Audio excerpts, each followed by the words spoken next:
मुझसे इंतकाम लेते लेते मुल्क का भट्टा बिठा दिया गया। इमरान खान के दौर में हर चीज महंगी हुई। साबिक वजीर आजम के लंदन में गुफ्तगू। मरियम नवाज को बहादुर खातून करार दे दिया।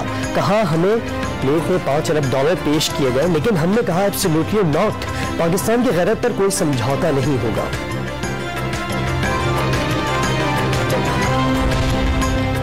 नवाज शरीफ बताएं उन्होंने एनआरओ 2022 किस तरह हासिल किया। फवाद चौधरी का सवाल।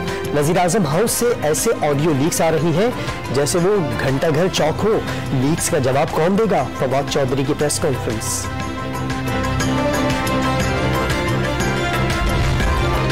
शेख रशीद ने 15 नवंबर तक आर या पार की पेशगोई कर दी। भूख, अफलास और बेरोजगारी किसी की कॉल का इंतजार नहीं करेगी। वजीर अगवा किए जा रहे हैं। कराची में लोग सड़कों पर खुद फैसले कर रहे हैं। साबिक वजीर दाखिला ने हालात को खाना जंगी जैसा करार दे दिया।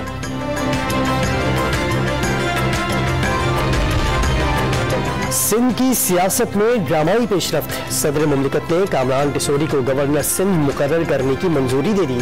कामरान टिसोरी कुछ रोज कबल ही MQM पाकिस्तान की राब्ता कमेटी का दोबारा हिस्सा बने थे।